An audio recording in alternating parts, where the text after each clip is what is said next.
Hello दोस्तों, welcome to my YouTube channel code buddy. तो ये आप हमारा जावास्क्रिप्ट के रेलिवेंट आप हमारा 26 ट्यूटोरियल देख रहे हैं।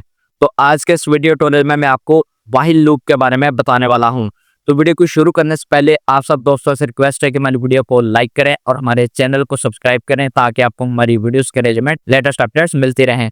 तो चलिए अपनी वीडियो को स्टार्ट करते हैं। तो ये सबसे पहले समझते हैं कि ये व्हाइल लूप है क्या और हम इसे क्यों यूज करते हैं बेसिकली। तो यहाँ पर ये देखिए, मैंने यहाँ पर ये जो डॉक्यूमेंट डॉट राइट पे मैंने एक स्टेटमेंट को यहाँ पर मैंने प्रिंट कराया हुआ है 10 टाइम्स।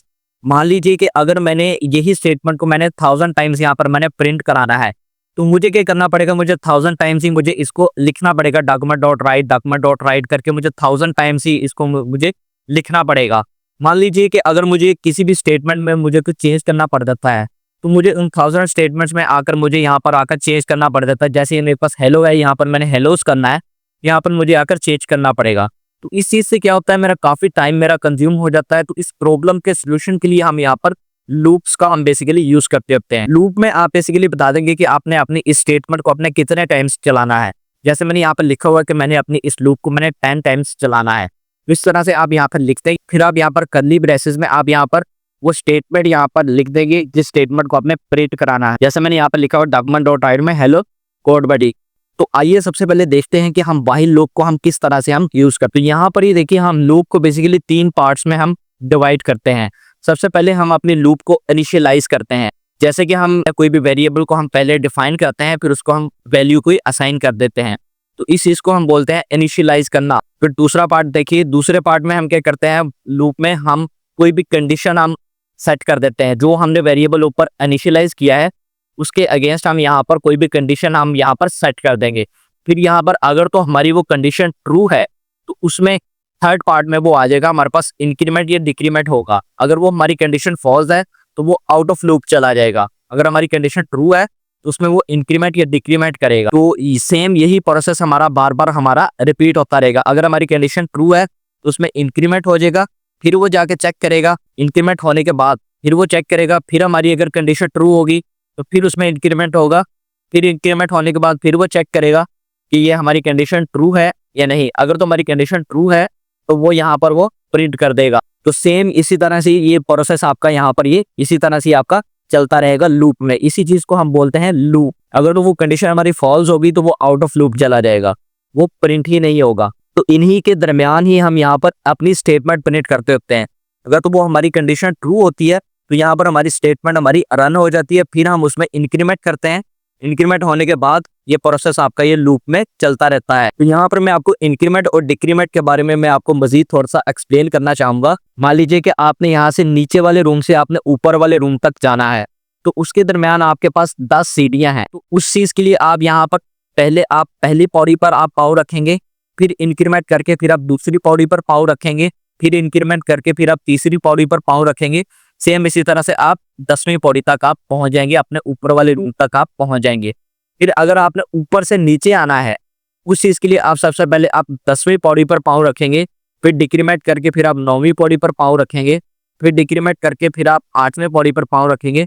फिर सेम इसी तरह से ये प्रोसेस चलता जाएगा और आप बेस तक अपने तक पहुंच जाएंगे। तो ये तो था हमारे पास इंक्रीमेंट और डिक्रीमेंट। तो आइए सबसे पहले देखते हैं कि वर्ड में कितनी तरह के हमारे पास लूप्स होते हैं। तो यहाँ पर ये देखिए, हमारे पास बेसिकली 5 तरह के लूप्स होते हैं जो कि पूरे वर्ड में यूज होते हैं। फर्स्ट ऑफ ऑल होता है व्हाइल लूप, फिर होता है डू व्हाइल लूप, फिर होता है फॉर लूप, फिर होता है फॉर इन लूप, फिर होता है फॉर ईच लूप। ये बेसिकली ये जो फॉर इन लूप है इसको हम ऑब्जेक्ट्स के साथ हम बेसिकली यूज करते होते हैं। तो ये जब मैं ऑब्जेक्ट्स वाली वीडियोस पर काम करूंगा तो फिर हम इसको कवर करेंगे फॉर इन लूप को।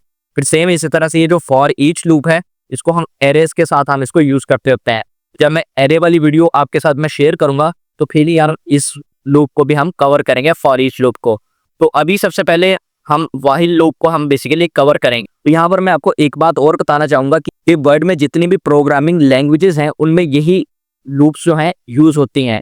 लिखने का मेथड थोड़ा बहुत चेंज हो सकता है लेकिन लूप्स बेसिकली यही यूज होती हैं। तो ये सबसे पहले देखते हैं कि हम व्हाइल लूप को किस तरह से हम यूज करते हैं। तो यहाँ पर ये देखिए, व्हाइल लूप को लिखने का सिंटैक्स क्या होता है इन जावास्क्रिप्ट। सबसे पहले हम वेरिएबल को इनिशियलाइज करेंगे। यहाँ पर देखिए, मैंने अपना पहला पार्ट किया है, वेरिएबल को मैंने इनिशियलाइज किया है। देखिए वेरिएबल ए, उसको मैंने वैल्यू असाइन कर दी 1, ये मैंने इसको इनिशियलाइज कर दिया। फिर यहाँ पर मैंने कंडीशन बनाई है, व्हाइल लूप में मैंने राउंड ब्रेसेस में यहाँ पर देखिए कंडीशन बनाई है, किसके अगेंस्ट, अपने इस वेरिएबल के अगेंस्ट जो मैंने यहाँ पर इनिशियलाइज किया है। यहाँ पर देखिए फिर यहाँ पर मैंने कंडीशन बना दी a less than equal to 10। अगर तो ये मेरी कंडीशन ट्रू है तो ये मेरी स्टेटमेंट ये मेरे पास प्रिंट हो जाए डॉक्यूमेंट डॉट राइट में कोड बॉडी। अगर ये मेरी कंडीशन फॉल्स है तो ये आउट ऑफ लूप चला जाए, ये स्टेटमेंट आपकी प्रिंट ही ना हो। यहाँ पर देखिए ये अभी ये मेरी कंडीशन जो है ये मेरी ट्रू है, ये मुझे ये स्टेटमेंट प्रिंट कर देगा डॉक्यूमेंट डॉट राइट। फिर यहाँ पर देखिए थर्ड पार्ट में क्या होगा, फिर यहाँ पर हमने इसी में ही हमने इंक्रीमेंट कर दिया। यहाँ पर देखिए a is equal to a plus 1, इसी वेरिएबल में ही हमने जिसको हमने इनिशियलाइज कराया है, जिसकी हमने कंडीशन चेक की है, उसी में ही हम इंक्रीमेंट कर देंगे। यहाँ पर देखिए a is equal to a plus 1, ये 1 था, 1 का इंक्रीमेंट हुआ तो यहाँ पर 2 हो गया। फिर ये जाएगा कंडीशन में, चेक करेगा क्या 2 10 से छोटा है, फिर ये स्टेटमेंट प्रिंट कर देगा। फिर 2 में 1 का इंक्रीमेंट होगा, 3 हो जाएगा। फिर ये यहाँ पर कंडीशन में जाएगा, फिर ये चेक करेगा क्या 3 10 से छोटा है, फिर ये स्टेटमेंट प्रिंट कर देगा। सेम इसी तरह से ये प्रोसेस चलता रहेगा। तो इसी चीज को हम बोलते हैं बेसिकली लूप। तो आइए से देखते हैं प्रैक्टिकली अपने VS कोड पर। तो यहाँ पर ये देखिए मैंने एक बेसिक डॉक्यूमेंट मैंने रेडी किया हुआ अपने VS कोड में। तो यहाँ पर अब मैं क्या करता हूँ, मैं यहाँ पर स्क्रिप्ट टैग में आकर मैं अपना व्हाइल लूप में अपना स्टार्ट करता हूँ। मैं यहाँ पर एक वेरिएबल में इनिशियलाइज करवा लेता हूँ। यहाँ पर वेर a, यहाँ पर मैंने वेरिएबल को इनिशियलाइज कराया, इसको मैंने कोई भी वैल्यू असाइन कर दी, जैसे मैंने वैल्यू इसको असाइन कर दी 1, लास्ट पर सेमीकोलन। ये अभी मैंने अपने लूप का यहाँ पर मैंने पहला पार्ट मैंने कवर कर लिया, अपने वेरिएबल को मैंने इनिशियलाइज करवा लिया। अब मैं यहाँ पर अपनी कंडीशन बनाऊंगा व्हाइल लूप के अंदर, ये मेरा दूसरा पार्ट है लूप का। यहाँ पर मैं राउंड ब्रेसेस के अंदर मैं यहाँ पर कंडीशन डालूंगा जो मैंने वेरिएबल को मैंने इनिशियलाइज कराया उसके लिए। यहाँ पर मैं लिख दिया a less than equal to 10। अब मैं अपनी यहाँ पर मैं स्टेटमेंट बनाऊंगा। तो स्टेटमेंट जो मैंने प्रिंट करनी है जैसे कि डॉक्यूमेंट डॉट राइट में, वो मैंने यहाँ पर लिख दिया डॉक्यूमेंट डॉट राइट। अब मैं यहाँ पर डॉक्यूमेंट डॉट राइट पर मैं आकर स्टेटमेंट लिख लेता हूँ। जैसे कि यहाँ पर मैंने डबल इन्वर्टेड कोट्स में यहाँ पर मैं कोई भी स्ट्रिंग यहाँ पर मैं लिख रहा हूँ, जैसे मैं लिख दिया हेलो कोड बडी। अब यहाँ पर कुछ भी आप रैंडमली अब यहाँ पर लिख सकते हैं, यहाँ पर बडी। अब मैं यहाँ पर अपनी लूप का यहाँ पर मैं लास्ट वर्ड जो कि है third part increment at then decrement का, वो मैं यहाँ पर मैं अब परफॉर्म करने लगा हूँ। यहाँ पर मैं a is equal to a plus 1। अगर आपने इंक्रीमेंट करना है तो आप यहाँ पर लिखेंगे प्लस, अगर आपने डिक्रीमेंट करना है तो आप लिखेंगे यहाँ पर माइनस। अभी मैं आपको इंक्रीमेंट करके दिखा रहा हूँ तो यहाँ पर मैं लिख दिया a is equal to a plus 1, ये a में 1 का इंक्रीमेंट कर देगा। यहाँ पर देखिए अभी मेरी कंडीशन यहाँ पर बिल्कुल बन चुका है। यहाँ पर देखिए मेरा व्हाइल लूप बिल्कुल ही यहाँ पर मेरा रेडी हो चुका है। अभी मैं इसको मैं फाइल को किया सेव। यहाँ पर देखिए यहाँ पर उसने मुझे 10 टाइम यहाँ पर हेलो कोड बडी यहाँ पर उसने मुझे प्रिंट करवा दिया है। आप जितनी दफा मर्जी चाहें आप इसको प्रिंट कर सकते हैं। यहाँ पर मैं अभी ब्रेक टैग का मैं यहाँ पर यूज कर लेता हूँ ताकि ये हर लाइन में ये ब्रेक लगे, ये नेक्स्ट लाइन में आ जाए। यहाँ पर देखिए 10 दफा इसने मुझे यहाँ पर हेलो कोड बडी इसने मुझे यहाँ पर प्रिंट कर दिया है। यहाँ पर देखिए मेरी कंडीशन यहाँ पर ट्रू हो चुकी है, तो इसने यहाँ पर मुझे स्टेटमेंट उसने मुझे प्रिंट कर दिया। फिर उसने इंक्रीमेंट होने के बाद फिर वो इस कंडीशन में गया है, उसने चेक किया है कि अगर कंडीशन ट्रू है तो फिर ये मुझे स्टेटमेंट प्रिंट कर दे। तो इसी तरह से ये प्रोसीजर ये चलता गया है 10, तो ये उसने मुझे 10 टाइम्स यहाँ पर उसने मुझे प्रिंट कर दिया है। अगर मैं चाहूँ इसको मैं 1000 टाइम भी प्रिंट कर सकता हूँ या 100 टाइम भी मैं इसको प्रिंट कर सकता हूँ।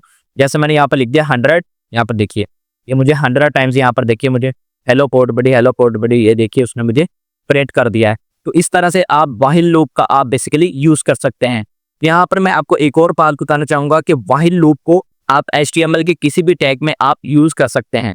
अभी मैं आपको इसके साथ में अगर आपने कोई न्यूमेरिक में कुछ आपने प्रिंट करवाना है तो वो भी आप 1 2 अगर आपने प्रिंट करवानी है तो वो भी आप कर सकते हैं। तो उसको मैं आपको यहाँ पर करके दिखाता हूँ। तो उस चीज़ के लिए आप यहाँ पर लिखेंगे a, जो आपने ऊपर वेरिएबल इनिशियलाइज करवाया हुआ है, यहाँ पर कॉन्कैटिनेशन के लिए प्लस। ये देखिए अभी मैं यहाँ पर फाइल को किया सेव, तो यहाँ पर देखिए आपके पास यहाँ पर 1 2 में काउंटिंग भी आपके पास यहाँ पर शो हो रही है, ये देखिए। तो इस चीज़ के मैं इसको थोड़ा सा मजीद और अट्रैक्टिव बनाता हूँ। यहाँ से मैं थोड़ी सी स्पेस दे देता हूँ। यहाँ पर देखिए स्पेस भी आपके पास यहाँ पर ऐड हो चुकी है।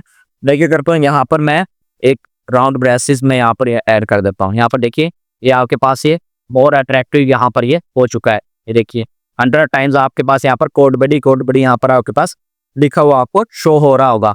तो आप इस तरह से आप इसकी काउंटिंग भी आप इसके साथ इसको प्रिंट कर सकते हैं, या फिर आप इसको लिस्ट टैग में भी आप इसको यूज कर सकते हैं। तो मैं आपको इसको लिस्ट टैग में भी मैं आपको इसको लगा के दिखाता हूँ। तो लिस्ट टैग में प्रिंट करने के लिए मैं यहाँ पर अभी मैं क्या करता हूँ, मैं इसको ये जो है मेरे पास न्यूमेरिक है इनको मैं भी कर देता हूँ यहाँ से रिमूव। ये देखिए आज मैंने कर दिया रिमूव। एंड देन ये जो डॉक्यूमेंट डॉट राइट है इसको मैं यहाँ से कर लेता हूँ फिलहाल कॉपी। एंड देन यहाँ पर मैं जाकर स्टार्टिंग में जाकर इसको मैं यहाँ पर कर देता हूँ पेस्ट। इसके अंदर जाकर मैं अपना अनऑर्डर लिस्ट का मैं यहाँ पर स्टार्ट करता हूँ। तो अनऑर्डर लिस्ट के लिए मैं यहाँ पर अपना यूएल टैग का मैं यहाँ पर स्टार्ट करूंगा। ये देखिए यूएल टैग डबल कोट्स के अंदर मैंने यूएल टैग का यहाँ पर मैंने स्टार्ट कर दिया, लास्ट पर इसके सेमीकोलन। अब मैं यहाँ पर जाकर इसको मैं एंड भी कर देता हूँ। यहाँ पर मैं लूप के बाहर जाकर मैं इसको एंड कर देता हूँ। एंड करने के लिए भी यहाँ पर डॉक्यूमेंट डॉट राइट उसी को मैंने कर दिया पेस्ट। डबल कोट्स के अंदर अब मैं अपनी अनऑर्डर लिस्ट को यहाँ पर मैं एंड करूँगा। तो देखिए अनऑर्डर लिस्ट पे यहाँ पर मैंने एंड कर दिया। एंड देन यहाँ पर जो भी मेरे पास बार बार जो मेरे पास रिपीट होना है लिस्ट टैग का मैं यहाँ पर यूज करूंगा। तो लिस्ट टैग के लिए मैं यहाँ पर मैं इसी की डबल कोट्स के अंदर ही मैं यहाँ पर LI बना लेता हूँ। इस टैग के लिए हम यहाँ पर लिखेंगे LI। अगर आपको ये अनऑर्डर लिस्ट के बारे में नहीं पता तो आप हमारा HTML वाली प्लेलिस्ट में जाकर आप हमारी प्रीवियस वीडियोस भी आप देख सकते हैं, वहाँ पर मैंने इसको एक्सप्लेन किया हुआ है। तो अब यहाँ पर अब मैं लिस्ट टैग को यहाँ पर मैं क्लोज करूंगा। यहाँ पर देखिए मैंने फाइल को किया सेव। यहाँ पर देखिए आपके पास ये प्रॉपर जो लिस्ट होती है अनऑर्डर लिस्ट, ये आपके पास ये देखिए प्रॉपर इम्प्लीमेंट हो चुकी है। तो इस तरह से आप लूप को आप HTML के किसी भी टैग में आप यूज कर सकते हैं, जैसे कि टेबल टैग में भी आप इसको यूज कर सकते हैं। इस लिस्ट टैग के साथ मैं आपको वही जो काउंटिंग थी वो भी आप प्रिंट कर सकते हैं। तो उससे पहले मैं क्या करता हूँ, मैं इसको 100 से मैं इसको 10 टाइम्स कर लेता हूँ, थोड़ा सा लेस कर लेता हूँ इसको। ये देखिए कम हो गया। अब मैं क्या करता हूँ, यहाँ पर मैं इसके साथ काउंटिंग को भी मैं प्रिंट करना चाहता हूँ। तो काउंटिंग को प्रिंट करने के लिए मैं यहाँ पर इसको कर देता हूँ डबल कोट्स में। एंड देन इसके साथ मैं कॉन्कैटिनेशन का यूज करूंगा। कॉन्कैटिनेशन का यूज करने के बाद यहाँ पर अपना वेरिएबल जो मैंने ऊपर इनिशियलाइज करवाया हुआ ए, फिर कॉन्कैटिनेशन। तो यहाँ पर जो मैंने इसको डबल कोट्स में यहाँ पर मैंने इसको क्लोज कर दिया। ये जो मेरा स्ट्रिक था डबल कोट्स में यहाँ पर मैंने इसको क्लोज किया। एंड देन यहाँ पर मैं ब्रेसेस का भी यहाँ पर मैं राउंड ब्रेसेस का, ताकि ये मजीद और अट्रैक्टिव लगे। और मैंने यहाँ पर किया फाइल को सेव। यहाँ पर ये देखिए आपके पास अनऑर्डर लिस्ट के साथ साथ आपके पास ये आपकी काउंटिंग भी आपको यहाँ पर ये शो कर रहा है प्रॉपर। तो ये तो था मैंने आपको अभी इंक्रीमेंट करके दिखाया है। इंक्रीमेंट के लिए आप यहाँ पर प्लस का एडिशन का आप यहाँ पर साइन यूज करेंगे। अगर आपने डिक्रीमेंट करना है तो आप यहाँ पर माइनस का साइन आप यूज करेंगे। अगर आप चाहते हैं कि आपने यहाँ से 10 से स्टार्ट करना है ना कि 1 से स्टार्ट करना है, तो उस चीज के लिए आप यहाँ पर डिक्रीमेंट करेंगे। तो वो भी मैं आपको यहाँ पर करके दिखाता हूँ। तो डिक्रीमेंट के लिए आप यहाँ पर ये जो वेरिएबल आपने असाइन किया हुआ है, इनिशियलाइज किया हुआ है, इसको आप 1 से कर देंगे 10। एंड देन यहाँ पर ये जो कंडीशन बनाई हुई है इसको मैं कर देता हूँ, इसको 10 से कर दिया 1। देखिए 10 से कर दिया इसको 1। एंड देन यहाँ पर ये लेस देन था तो इसको मैं कर देता हूँ ग्रेटर देन इक्वल टू 1। यहाँ पर ये मेरे प्लस का साइन था, तो यहाँ पर डिक्रीमेंट के लिए मैं यहाँ पर माइनस का साइन का यहाँ पर मैं यूज करूंगा। फाइल को किया यहाँ पर सेव। यहाँ से देखिए ये अब डिक्रीमेंट हो रहा है। यहाँ से देखिए 10 से स्टार्ट हुआ है, 9 फिर 8 फिर 7 फिर 6, सेम इसी तरह से ये देखिए एक एक का डिक्रीमेंट हो रहा था। पहले क्या हो रहा था, एक एक का इंक्रीमेंट हो रहा था, अब एक एक का डिक्रीमेंट हो रहा है यहाँ पर देखिए। तो होप सो आपको व्हाइल लूप की आपको समझ लगती होगी। होप सो आपको हमारा आज का वीडियो ट्यूटोरियल अच्छा लगा होगा। अगर आपको हमारा आज का वीडियो ट्यूटोरियल अच्छा लगा है तो हमारी वीडियो को लाइक करें और हमारे चैनल को सब्सक्राइब करें, ताकि आपको हमारी वीडियोस के रेलिवेंट लेटेस्ट अपडेट्स मिलते रहें। तो मिलते हैं अपने नेक्स्ट वीडियो ट्यूटोरियल में। वीडियो देखने के लिए थैंक यू।